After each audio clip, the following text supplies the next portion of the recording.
จะเข้าสู่เดือนที่ 4 แล้วนะครับหลังจากที่พวกเราทำการอัปเกรดระบบโซลาร์เซลล์ของผมนะฮะถ้าใครได้ตามคลิปเก่าผมอัปเกรดจากระบบเดิมที่เป็นออนกริดบวกแบตเตอรี่น้ำกรดธรรมดาซึ่งมันก็ใช้ไม่ได้ละให้มาเป็นระบบใหม่ครับที่หันมาใช้ระบบอินเวอร์เตอร์จากทาง Solis ครับทำงานร่วมกับแบตเตอรี่จากทาง BYD โดยทีมงาน K-Link Advanced Technology นะครับเป็นคนติดตั้งให้คลิปเก่าตามไปดูได้เลยนะครับหลักการคือของผมยังเก็บระบบเก่าเอาไว้อยู่แต่ว่าเป็นแค่ระบบแบ็กอัพที่เสริมเข้ามาให้เฉยผ่านไป3 เดือนกว่าๆย่างเข้าเดือนที่ 4เป็นอย่างไรบ้างก็เลยจะมาอัปเดตให้ทุกคนได้ฟังกันนะครับเดี๋ยวผมได้มีโอกาสกลับไปที่บ้านเดี๋ยวไปดูหน้างานครับว่าตอนนี้เป็นอย่างไรบ้างครับ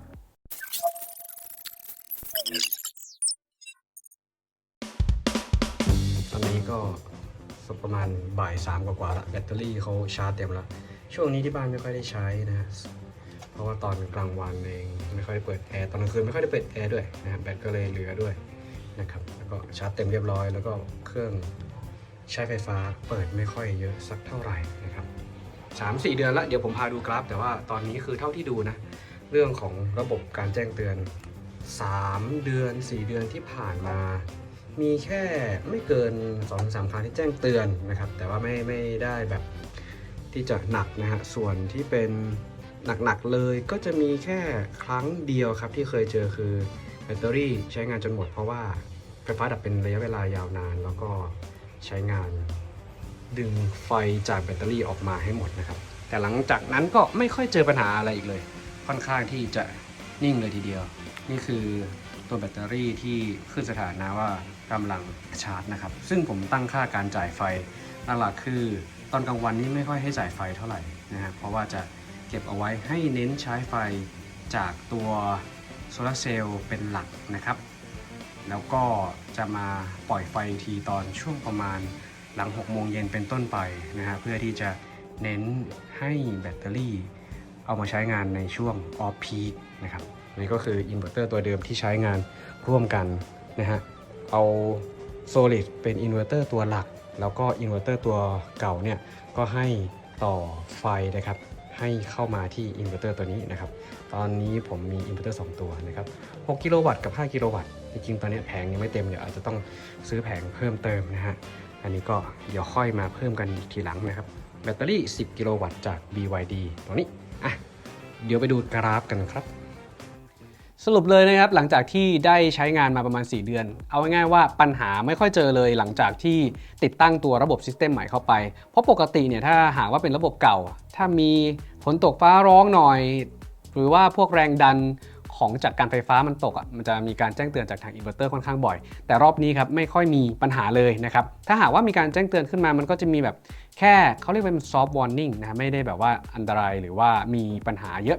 มีหนักสุดแค่ครั้งเดียวคือช่วงหนึ่งที่บ้านที่โทรมาบอกว่าตอนนี้ระบบโซลาร์เซลล์ใช้ไม่ได้ไฟดับก็เพราะว่า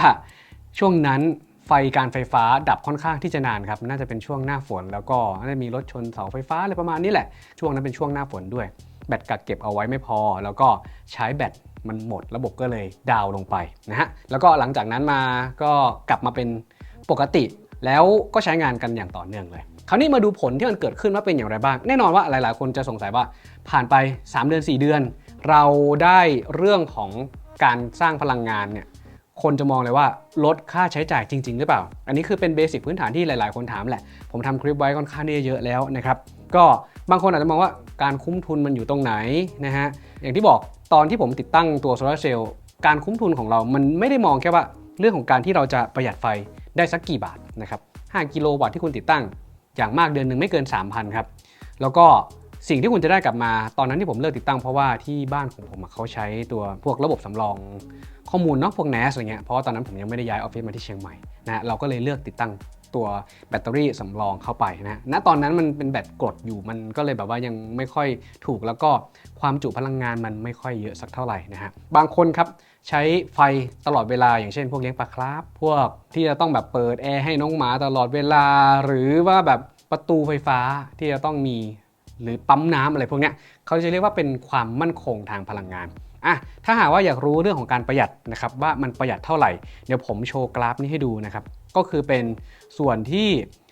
เราได้จากผ่านทางตัวแอปของ PA นะครับ PA เราก็จะดูรายงานอยู่แล้วว่าที่ผ่านมาเป็นอย่างไร ตอนที่ผมติดตั้งผมเริ่มติดตั้งตอนประมาณเดือน8นะครับก็คือเดือนสิงหากันยาตุลาพฤศจิกาเนี่ยเดือนนี้เข้าเดือนที่4ตอนที่ยังไม่ติดนะครับส่วนใหญ่บ้านผมจะใช้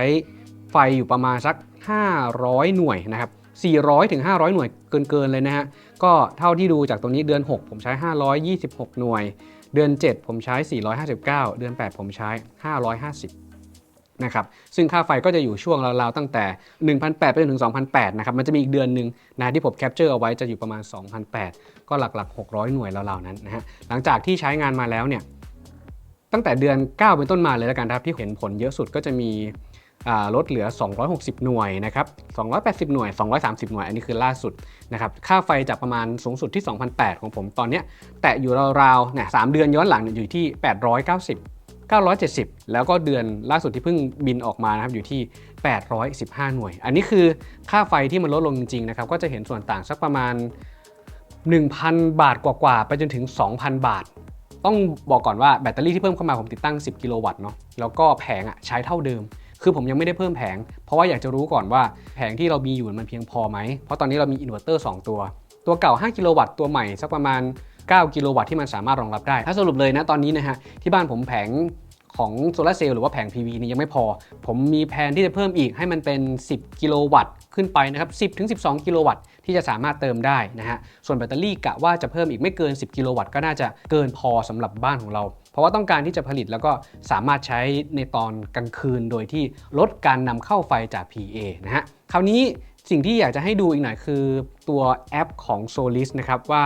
เราเห็นอะไรจากข้อมูลตัวนั้นบ้างหลังจากที่ผมเอากราฟฝั่งของตัว PA ให้ทุกคนดูแล้วเข้ามาในตัวแอป Solis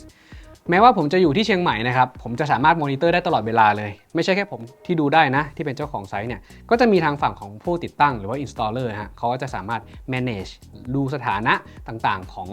ตัวอุปกรณ์ของผมได้ด้วยนะครับไม่ว่าจะเป็นของทางฝั่งแบตเตอรี่ BYD หรือทางฝั่งของอินเวอร์เตอร์แต่ในแอปพลิเคชันของ Solis Cloud เนี่ยมันจะรวบรวมไว้ทั้งหมดเลยนะฮะดูได้ทั้งหมดเดี๋ยวผมให้ดูหน้าต่างหลักก่อนอันนี้หน้าต่างหลักของเวลาที่เราเข้ามานะเขาก็จะเห็นว่าตอนนี้ที่ไซต์งานของเราที่ผมตั้งชื่อเอาไว้นะครับ iMod House นะฮะหนองคายนะครับวันนี้เขาก็สรุปมาให้ภาพรวมก่อนวันนี้เขาสรุปมาให้บอกว่าผลิต7กิโลวัตต์นะผลผลิตจากวันนี้7กิโลวัตต์ชั่วโมงนะครับเข้าไปดูกันสักหน่อยว่าเป็นยังไงอันนี้คือภาพรวมนะฮะที่เราจะเห็นณปัจจุบันว่าเป็นอย่างไรคือประสิทธิภาพในการผลิตอยู่ที่ 4% นะฮะอาจจะเพราะอะไร1แหละถ้าหากว่าดูกราฟการไหลของพลังงานตรงนี้คือโหลดบ้านผมใช้ไม่เยอะณปัจจุบันนะอาจจะแบบว่าไม่ค่อยได้เปิดแอร์กันหรือว่าไม่ได้ใช้ไฟเยอะสักเท่าไหร่นะฮะโหลดสำรองนะครับก็เลยอยู่แค่ประมาณสัก600วัตต์โหลดหลักๆก็ไม่ได้เปิดแอร์ไม่ได้ทำอะไรนู่นเนี่ยนะฮะดังนั้นไฟจากแผงเพียงพอจากแผง PV ที่อยู่บนสุดนะครับที่เป็นรูปพระอาทิตย์มุมบนซ้ายสุดเลยที่เขียนว่า 0.24 กิโลวัตต์นะครับก็จะเติมเข้ามานะฮะคือตอนนี้แหล่งพลังงานของผมที่ตอนผลิตมันจะมีอยู่2อันที่อยากให้ทุกคนดูกราฟมุมบนซ้ายที่เป็นรูปแผงแล้วก็รูปพระอาทิตย์นะครับ 0.24 กิโลวัตต์นั่นคือจากแผง PV หรือว่าแผงโซลาร์เซลล์อีกอันนึงจะเป็นอินเวอร์เตอร์ภายนอกครับตัวที่2นะครับเขาจะเขียนอินเวอร์เตอร์ภายนอกมันหมายถึงตัวอินเวอร์เตอร์เก่าที่ผมใช้แผงโซลาร์เซลล์นะครับซึ่งเอามาแบ่งกันแล้วตัวสุดท้ายทางด้านล่างซ้ายจะเป็นแบตเตอรี่ซึ่งณปัจจุบันตอนนี้แบตเตอรี่ของผมอยู่ที่ 99% ก็คือชาร์จไว้รอเต็มเรียบร้อยเพื่อที่จะรอไว้ใช้งานนะครับส่วนมุมบนเป็นไฟจากกริดนะครับซึ่งตอนนี้ยังไม่ได้เอาเข้ามาแล้วก็โหลดกริดตอนนี้ไม่มีแล้วก็อันนี้คือโหลดสำรองโหลดกริดนี่จะเป็นหนักๆที่ผมเซตเอาไว้อย่างเช่นพวก Air Condition 4-5 ตัวเราก็เอาเข้าไว้ตรงนี้อะไรที่ไม่ได้สำคัญแบบว่าถ้าหากว่าไฟดับเนี่ยเราไม่ใช้มันก็ได้นะครับผมก็จะตั้งให้เป็นโหลดกริดแต่ว่าถ้าเป็นโหลดสำรองหรือว่าตัวแบ็กอัพเนี่ยเวลาที่ไฟดับแบตเตอรี่ที่มีไฟอยู่เขาก็จะจ่ายมาที่โหลดสำรองของเราเลยประมาณนั้นพวกปลั๊กไฟพวกไฟแสงสว่างนะครับที่เราจะใช้งานกันคราวนี้มาดูข้อมูลตรงจุดนี้ครับอันนี้คือเป็นของรายวันเนาะณปัจจุบันคุณจะเห็นกราฟสีชมพูนะฮะที่ตอนข้างล่างสุดเลยข้างล่างสุดเนี่ยตัวแบตเตอรี่ของผมตั้ง SOC ให้เขาปล่อยแบตเตอรี่ต่ำสุดนะฮะของแบตเตอรี่ BYD จริงๆเขาบอกว่าสามารถไปจนถึง 0% เลยก็ได้นะครับแต่ที่เขาเลคคอมเมนต์เอาไว้นะฮะถ้าหากว่าคุณไม่จำเป็นจริงก็ให้อยู่สักประมาณระดับ 10% ถึง 11% ราวๆเนี่ยก็จะสแปร์เอาไว้สักประมาณ10นะครับหรือคุณจะลงไปต่ำกว่านั้นก็ได้นะอันนี้คือเราจะเห็นว่าตอนที่ช่วงสักประมาณตี 3 ตี 4เป็นต้นมาถึง6โมงนะครับตรงนี้จะไม่มีการปล่อยแบตเตอรี่ออกมาละเพราะว่าแบตเตอรี่มันเหลือ 10% ดังนั้นผมก็เลยคิดว่า แบตเตอรี่น่าจะเพิ่มขึ้นได้อีกนะครับจาก10กิโลวัตต์อาจจะเป็น20กิโลวัตต์ช่วงที่ตี 3ตี 4เนี่ยก็น่าจะยังพอปล่อยไฟได้อยู่นะครับแต่พอมาถึงช่วงเช้าครับเนี่ยที่เห็นตอน9โมงขึ้นมาเนาะเราจะเห็นว่า SOC ของแบตเตอรี่จะเพิ่มขึ้นนั่นก็คือเขาจะสามารถผลิตไฟจากแผงโซลาร์เซลล์แล้วก็เอามาเติมเข้าที่แบตนะครับจนไฟมาเต็มอีกทีตอนประมาณสักบ่ายโมงบ่าย2นะครับถึงตัวนี้ก็จะขึ้นว่า 99% ถ้าไฟโหลดจากกริดเนี่ยที่เป็นสีตรงเนี้ยไม่ตัวนี้เราจะไม่เห็นมันขึ้นนะครับแล้วก็จะให้ดูโหลดสำรองที่เขาใช้นะที่ผมลากกราฟให้ดูเนี่ยอันนี้คือจะเป็นโหลดที่เราใช้งานอันนี้คุณอาจจะไม่ค่อยเห็นภาพสักเท่าไหร่แต่นี่คือมันจะบอกได้ว่าเราใช้ไฟเท่าไหร่ในบ้านนะครับดึงไฟจากกริดเท่าไหร่ดึงไฟจากแบตเตอรี่เท่าไหร่อันนี้เขาดูได้หมดอยากให้มาดูตรงนี้สักนิดนึงครับในโหมดของรายเดือนนะครับรายเดือนนี่เขาก็จะสรุปไว้ค่อนข้างที่จะง่ายนะฮะซึ่งมันก็จะดูว่าสมมติว่าเดือนนี้เป็นเดือน11คือเดือนพฤศจิกาเขาก็จะสรุปในแต่ละรายวันว่าเนี่ยสมมุติวันที่18คุณผลิตได้เท่าไหร่นะครับแผง PB ผลิตได้4กิโลวัตต์ชั่วโมงแล้วก็นำเข้าจากอินเวอร์เตอร์5กิโลวัตต์ชั่วโมงรวมกันเป็น9อะไรเงี้ยอาจจะเพราะเรื่องฝนฟ้าเข้าฟ้าเมฆครึ้มอะไรเงี้ยก็เลยผลิตได้ไม่เยอะนะครับถ้ามาดูวันที่ฟ้าใสฟ้าแบบโปร่งๆหน่อยนะครับอย่างเช่นวันที่14ก็จะบอกว่าผลิตจากแผง PB ได้9กิโลวัตต์ผลิตจากอินเวอร์เตอร์ได้อีก9กิโลวัตต์ก็รวมๆกันเป็น18กิโลวัตต์ชั่วโมงนะครับแล้วก็เอาไปชาร์จให้แบตเตอรี่อีก8นะฮะโอเคอันนี้คือเป็นการดูกราฟแล้วก็เพื่อให้เข้าใจกันง่ายๆเนี่ยผมพาดูรายเดือนตรงนี้คุณจะเข้าใจเลยอันนี้คือพอเราเลือกเป็นเมนูปีนะครับเราก็จะเห็นว่ารายเดือนตั้งแต่ที่ผมติดตั้งมาคือเดือน8ใช่ไหมเดือน8ตรงเนี้ยมันจะมีช่วงที่ผมติดยังไม่ใช่ช่วงที่เริ่มต้นจากวันที่1นะครับผมจะเข้าช่วงสักประมาณ7-8ราวๆเนี้ยเดือน8นี่ผมจะไม่นับแต่ว่าเราพอจะเห็นข้อมูลได้ข้อมูลหลักๆที่ผมอยากให้ดูนะครับให้ดูในส่วนของค่า PV นะครับ PV ที่เราผลิตทั้งหมดเท่าไหร่ผมเอาข้อมูลของเดือน9คือกันยายนทั้งเดือนมาให้ดูแล้วกันเพราะว่าเป็นเดือนที่เราใช้เต็มที่แผง PV เขาผลิต237.8กิโลวัตต์ชั่วโมงอันนั้นคือจากแผง PV ก่อนเนาะแล้วก็มาอินเวอร์เตอร์อีกอันนึงนะครับอินเวอร์เตอร์ก็คือจากแผง PV เหมือนกันแต่เป็นอินเวอร์เตอร์ตัวเก่ามารวมกันนะครับมันจะมี287เข้าอินเวอร์เตอร์ตัวเก่าเราเอา237มาบวก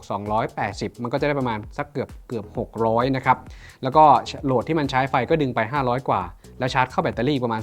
240กว่านะครับแล้วก็อยากจะให้ดูค่าเป็นจุดแดงๆที่เขียนว่านำเข้าแล้วนะครับนำเข้าแล้วนั้นหมายความว่าเราใช้ไฟจากการไฟฟ้ากี่หน่วยนะครับในเดือน9เนี่ยผมดึงไฟมาทั้งหมดประมาณ250หน่วยเดือน10ผมดึงไฟมาประมาณ205หน่วยนะครับเดือน8ผมดึงไฟมา267หน่วยและเดือน11ตอนนี้ผมดึงไฟมา150หน่วยอันนี้คือมันจะทำให้เราพอเห็นว่าในแต่ละเดือนที่เรานำไฟเข้ามาเนี่ยนั่นคือค่าไฟที่เราจะต้องจ่ายให้กับการไฟฟ้านะฮะว่าเท่าไหร่ดังนั้นถ้านำเข้าน้อยก็แสดงว่าเราใช้ไฟจากการไฟฟ้าน้อยเราก็จะมาดูตรงนี้นะครับเพื่อให้มันลิงก์กันสมมุติว่าเมื่อกี้เดือน10แล้วกันผมนำเข้า205หน่วยแล้วคราวนี้ผมมาดูกราฟนะฮะผมมาดูกราฟของเดือน10ผมว่าเดือน10กับเดือน11มันจะใกล้ๆกันมันก็จะอยู่ประมาณสัก200หน่วยใกล้ๆกันนะอยู่บริเวณตรงนี้นะฮะเราก็จะพอเห็นแล้วว่าเนี่ยมันช่วยทำให้ค่าไฟของเราลดได้อย่างไรคือสรุปให้ฟังอย่างนี้ครับว่าแผงเดิมแต่เพิ่มเติมคือแบตเตอรี่ใหม่นะฮะที่สามารถเก็บแล้วใช้พลังงานในช่วงที่เราจำเป็นนะครับผมตั้งตรงนี้ผมสามารถตั้งค่าให้เขาได้ด้วยว่าจะให้ปล่อยไฟณตอนไหนจริงๆคือมันจะมีระบบออโต้อยู่ว่าเขาจะปล่อยไฟ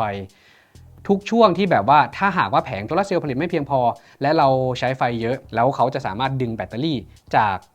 แบตเตอรี่สำรองออกมาใช้งานได้หรือถ้าหากว่าคุณอยากจะแบบว่าตอนกลางวันคุณไม่อยากให้เขาปล่อยเลยนะคุณอาจจะไปตั้งให้เขาปล่อยแบตเตอรี่ไหลในช่วง6โมงเย็นเป็นต้นไปจนถึงแบบ4ทุ่มก็ได้ถ้าบ้านคุณใช้ TOU เนี่ยก็ให้มาปล่อยช่วง18นาฬิกาไปจนถึง24นาฬิกาเอาแบตออกมาใช้ให้หมดเลยไฟเราก็จะไม่ดึงจากการไฟฟ้าพอหลังจาก4ทุ่มเราก็ใช้ไฟจากการไฟฟ้าแทนเพราะว่ามันเป็นช่วงไฟ TOU มันก็จะถูกลงในอินเวอร์เตอร์ของทาง Solis ก็สามารถทำได้เช่นเดียวกันนะเพราะว่าเขาค่อนข้างที่จะฉลาดนะครับผมลองให้ดูง่ายๆก็ได้เข้ามาที่เมนูอุปกรณ์นะเราแตะที่อินเวอร์เตอร์แล้วก็ที่จุด3จุดด้านบนนะครับแล้วก็เลือกไปที่การคุมอินเวอร์เตอร์มันจะมีฟังก์ชันที่ชื่อว่าโหมดการจัดเก็บข้อมูลครับ ที่โหมดการจัดเก็บข้อมูลตรงเนี้ยเราสามารถที่จะเข้ามาปรับได้เลยเขาจะเรียกว่าการปรับตั้งค่าการ discharge การชาร์จการ discharge คือการปล่อยเราจะให้กระแสเนี่ยปล่อยออกมาเมื่อไหร่เนี่ยมันจะมีเนี่ยช่องสุดท้ายที่เขียนว่าช่องชาร์จและการปล่อยประจุนะครับมันจะมีสล็อตสำหรับชาร์จกับ discharge นะฮะชาร์จคุณอาจจะตั้งให้ว่าเอาไฟฟ้าจากกริดหรือว่าเอาไฟฟ้าจากการไฟฟ้าเข้ามาชาร์จของเราเนี่ยคุณสามารถคัสตอมได้นะเนี่ยอย่างเช่นสมมุติผมอยากจะเปิดตรงเนี้ยชาร์จไทม์สล็อต1นะครับผมตั้งค่าให้ว่าให้ไฟจากการไฟฟ้าเนี่ยชาร์จเข้าตัวแบตเตอรี่ BYD ของผมเนี่ยตอน4 ทุ่มเป็นต้นไป4 ทุ่มมาแล้วก็ให้มาชาร์จเลยนะครับจนถึงเท่าไหร่ในช่วงของแบตเตอรี่คุณอยากจะให้มันเท่าไหร่สมมุติว่าแบตเตอรี่มันเหลือ0หรือเหลือ10เราอาจจะให้มันชาร์จถึงสักประมาณ 50% ก็ได้อะไรอย่างเงี้ยนะครับสามารถตั้งค่าได้ในช่วงของ discharge เช่นเดียวกันครับคุณสามารถตั้งได้ว่าอาจจะให้ discharge ในช่วง9 โมงถึง 4 ทุ่มหรือ 18 นาฬิกาถึง 4 ทุ่มก็ได้เช่นเดียวกันอันนี้ทางอินเวอร์เตอร์ของ Solis ค่อนข้างที่จะ flexible ยืดหยุ่นในการใช้งานร่วมกันนะครับวันนี้ก็จะได้เห็นแล้วว่าสิ่งที่ผมใช้งานมาจริงๆ3 เดือน 4 เดือนนะฮะหลังจากที่อัปเกรดระบบใหม่ก็เห็นแล้วแหละว่าระบบค่อนข้างนิ่งเท่าที่เห็นเจอนะที่บ้านไม่ค่อยโทรมากวนผมเลยว่าเนี่ยพี่ต้อมระบบดาวอีกนะสำหรับตัวโซลาร์เซลล์คือน้อยมากๆนะครับและผมสามารถตรวจสอบได้ทันทีการเชื่อมต่อการ connect ค่อนข้างที่จะ stable นะครับในการที่อินเวอร์เตอร์นะเชื่อมต่อกับอินเทอร์เน็ตและทำให้เราออนไลน์และเช็คได้ตลอดเวลาแล้วแบตเตอรี่10 กิโลวัตต์ชั่วโมงนะครับหรือว่า10 หน่วยเนี่ยเป็นเงินสักประมาณ 70,000 กว่าบาทนะครับเพราะว่า5 กิโลวัตต์ของ BYD เขาขายอยู่สักราวๆราคาหน้าร้านนะอยู่สักราวๆ 35,000 30,000ไม่เกิน 40,0001 ลูกผมก็ติด2 ลูกให้มันเป็น10 กิโลวัตต์ชั่วโมงนะครับเราสามารถเพิ่มขึ้นได้อีกนะครับมันสามารถเพิ่มได้เยอะอยู่ที่ว่าเราต้องการแบบไหนนะครับให้มันเพียงพอนะสำหรับไฟเฟสเดียวบ้านผมแหละอย่างที่บอกผมตั้งใจให้มันได้สักประมาณ20 กิโลวัตต์ชั่วโมงกำลังดีนะครับในบ้านไซซิ่งขนาดนี้นะครับโอเคนี่เป็นผลจากที่ได้ลองใช้เนาะถ้าหากว่าใครยังมีข้อสงสัยก็สามารถสอบถามเพิ่มเติมได้นะครับมาคอมเมนต์ได้ในสิ่งที่ผมได้มาบอกเล่าจากประสบการณ์จริงให้ได้ชมกันในวันนี้ต้องบอกเลยครับว่ามันคุ้มแน่นอนสำหรับใครที่ต้องการความมั่นคงทางพลังงานนะฮะในเรื่องของแบตเตอรี่เนี่ยคือมันมีเอาไว้ใช้ในช่วงที่ไฟดับฝนตกนะฮะหรือไฟกระชากไฟไม่พอบ้านเรายังคงมีนะครับไฟให้ได้ใช้อย่างแน่นอนนะครับเพราะว่าตัวแบตเตอรี่ชนิดเนี้ยที่เป็นแบตเตอรี่ลิเธียมพวกลิเธียมฟอสเฟตลิเธียม LFP อะไรพวกเนี้ยราคามันเริ่มถูกลงแล้วก็ประสิทธิภาพมันดึงดูดออกมาใช้งานได้จริงๆนะครับสำหรับใครที่สนใจโซลูชันนี้ครับสามารถติดต่อได้ที่ทีมงานของ K-Link Advanced Technology นะครับเดี๋ยวผมขึ้น Line Official เอาไว้ให้แล้วก็จะแนบไว้ที่ใต้คลิปนี้ด้วยไปสอบถามดูเพราะว่าเขาจะมีตัวแทนจำหน่ายทั่วประเทศนะครับมีการมาติดตั้งให้ด้วยนะครับหรือถ้าใครอยากจะได้ข้อมูลเพิ่มเติมเกี่ยวกับตัวอินเวอร์เตอร์ของทาง Solis ผมเคยรีวิวเอาไว้ให้แล้วนะครับไปตามมาชมได้ที่บ้านผมติดอยู่นะครับเป็น1เฟสและเป็นระบบไฮบริดถ้าหากว่าบ้านคุณใช้ไฟ3เฟสคุณก็สามารถเลือกเป็นเวอร์ชัน3เฟสที่มีกำลังไฟสูงขึ้นได้เช่นเดียวกันเป็นไฮบริดก็มีเป็นออนกริดก็มีนะครับรองรับหลายอย่างถือว่าเป็นอินเวอร์เตอร์ที่มาพร้อมฟังก์ชันเยอะแยะมากมายเลยสำหรับอินเวอร์เตอร์จากทาง Solis นะครับคลิปนี้ฝากไว้เพียงเท่านี้นะครับไว้เดี๋ยวเราพบกันในรอบหน้าถ้าหากมีคำถามอย่าลืมครับเหมือนเดิมครับทิ้งไว้ที่ใต้คอมเมนต์ได้เลยผมต้องไมมดขอตัวลาไปก่อนขอบคุณและสวัสดีครับ